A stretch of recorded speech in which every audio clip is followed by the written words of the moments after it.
Continuamos, el tiempo es corto acá en televisión. Doctora, ¿cuáles son esas principales críticas que por lo general reciben este tipo de métodos de reproducción asistida y cómo las sortean? Bueno, la principal complicación de la reproducción asistida es el embarazo múltiple.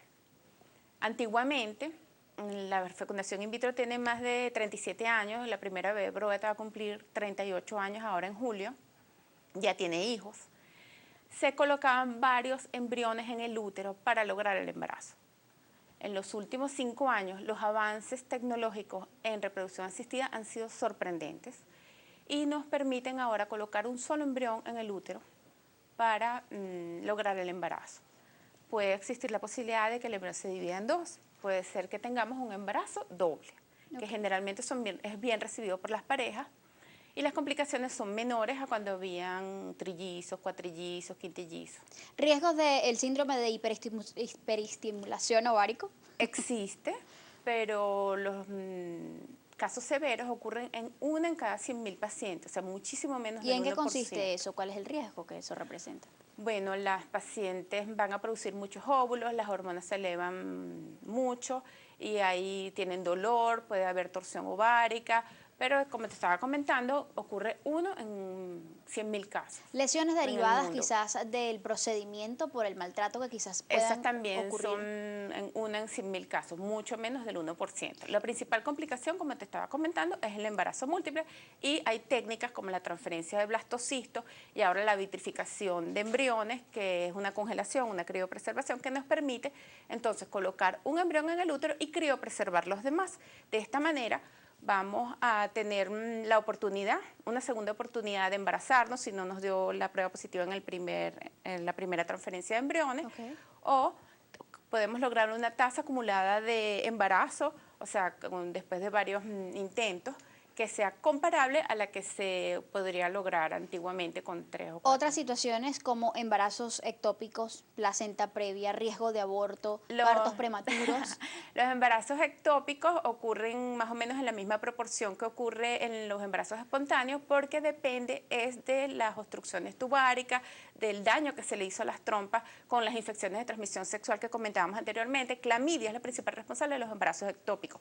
También clamidia es responsable de parto prematuro, de otras complicaciones de la reproducción asistida. Entonces hay que prevenirlo con el condón cuando somos jóvenes.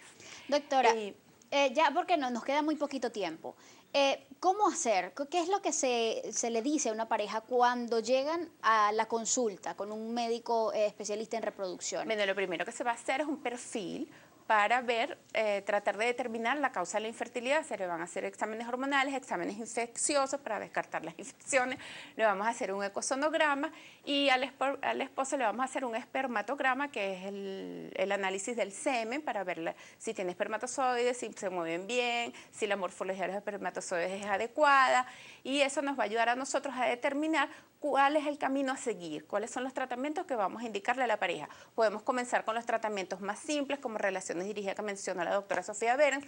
Si no funciona, podemos ir a inseminación intrauterina, que consiste en colocar los espermatozoides en el útero para que ellos naden por la trompa, se encuentren con el óvulo y la fecundación va a ocurrir dentro del cuerpo de la mujer.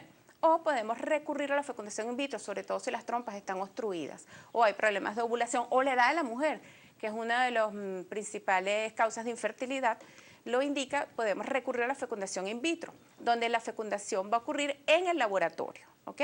Hay una fecundación in vitro también altamente especializada que se llama ICSI, que nos permite inyectar un espermatozoide dentro de cada óvulo. Y con esto resolvemos casi todos los problemas de infertilidad masculina. Allí los tienen muy resumidamente.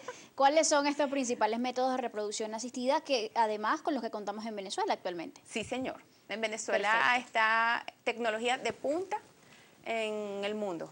Tenemos que hacer una nueva pausa, doctora. De este tema todavía hay muchísima tela que cortar. Vamos a tratar de ser los más puntuales posibles al regreso. ¿Quiénes no son quizás candidatos para algún método de reproducción asistida? De eso vamos a hablar al regreso de la pausa. Hay muchísimas dudas, muchas mujeres sobre todo que han escuchado que el procedimiento duele, que es bastante engorroso, y por eso quisimos traer también a una persona que ya hace 10 años utilizó uno de estos métodos de reproducción asistida. Tiene